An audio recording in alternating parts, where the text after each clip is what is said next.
एक बार अश्वत्थामा को गुरु बनना था क्योंकि ब्राह्मण पुत्र था वो, लेकिन इन जो क्षत्रिय बच्चों के साथ वो सिर्फ और सिर्फ क्षत्रिय शस्त्र का ही अभ्यास कर रहा था। तो आगे वो कहीं कुछ पढ़ाए, किसी गुरुकुल में वो कुछ बताए, तो उसे शास्त्र का भी परिज्ञान पूरी तरह से होना चाहिए था।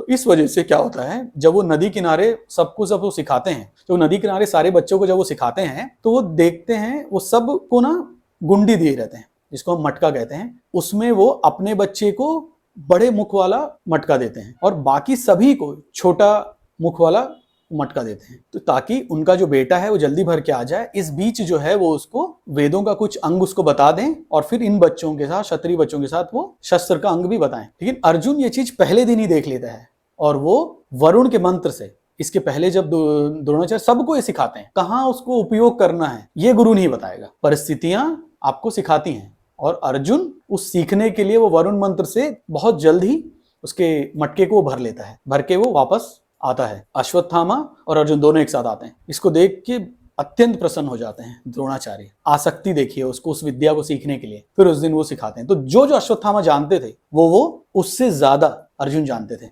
तो अगर उनको पक्षपात करना ही रहता तो अपने बेटे को ज्यादा सिखाते, ना कि अर्जुन को। फिर यहाँ पे आते हैं एकलव्य के बाद। तो एकलव्य को जब अंगूठा मानते हैं, उससे पहले क्या होता है, एक कुत्ता उनके आगे चलता रहता है, क्योंकि कुत्ते के एक गुण रहता है, कुछ भी वो चीज होती है तो पहले वो बता देता था जंगल में भोग के।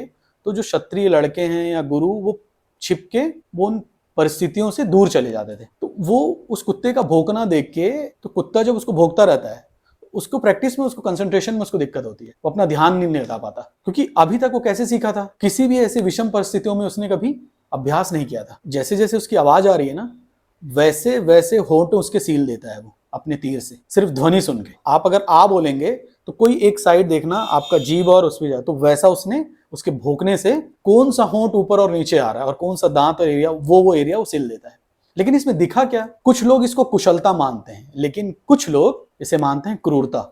और गुरु द्रोणाचार्य यही देखते हैं, क्योंकि अभी ये थोड़ा सा कुशल है, थोड़े से कुशलता में इसने अपना जो प्रयास है उसने ऐसा दिखाया, कल ये ज्यादा कुशल बनेगा तो क्रूरता इसमें बढ़ जाएगी, तो उसने उसका अंगूठा मांग लिया। इसको आगे होने वाले पाप जो हैं उससे उनको रोक लिया उसने। तो गुरु कठोर होते हैं। कठोर क्यों? दुनिया में दो ऐसे प्रेम हैं जिसमें स्वार्थ होते हैं, और दुनिया में दो ऐसे प्रेम हैं निस्वार्थ होते हैं और आपको अटल और अनचाही जो ऊंचाइयां हैं वहां ले जाते हैं। वो पहले जो प्रेम है वो होता है माता और पिता का, दोनों में स्वार्थ होता है। कभी ना कभी अपने बच्चे के लिए वो कुछ ऐसी चीज कर देते हैं जिसमें स्वार्थ उत्पन्न दिखता है। एक जो प्यार होता है वो होता है गुरु और शिष्य के बीच का, और भक्त और अब भगवान के बीच का, जिसमें जो दोनों प्यार हैं ये निस्वार्थ होते हैं। तो गुरु इस प्रेम का पात्र होता है, और वो यही जो इसका पात्र है, जो उसने अपने गुरु से सीखा, और उसी पात्र को वो यहाँ पे निभाता है अपने शिष्य के साथ। तो ये चीज हमको नहीं दिखती। हम इसमें क्या देख लेते हैं, कोई भी गलत चीज, जाति या जो अभी आपको सिखाते हैं। इसीलिए रामायण का एक बहुत अच्छी बात, मैंने पहले भी आपको बताया है ये बात, कि हरित भूमि तिन संकुल सुमझ परई नहीं पंथ, कि मैं पाखंड बातते लुप्त भय सब ग्रंथ।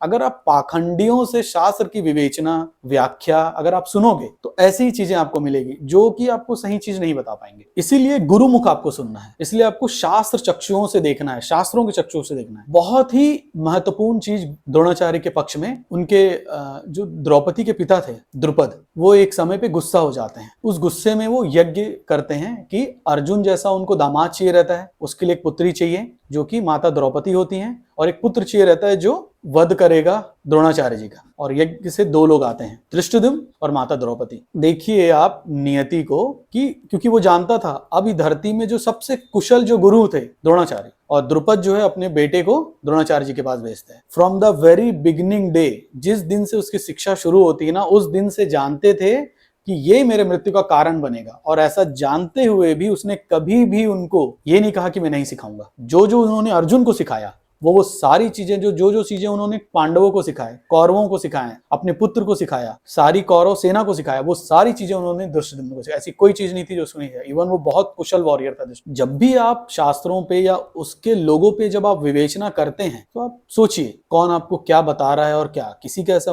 मुख से आप सुन के मत कीजिए आप, क्योंकि शास्त्रों में भगवत गीता आप देख लीजिए, रामायण देख लीजिए, और ये चारों ही लोग भगवान को पाने में समर्थ हैं, और चारों ही लोग नहीं है में वो आचरण नहीं है किसी भी आप वर्ण के रहें, आप उसकी प्राप्ति को नहीं कर सकते हैं, ना उसकी प्राप्ति आपको नहीं होगी। कृष्णार्पणम।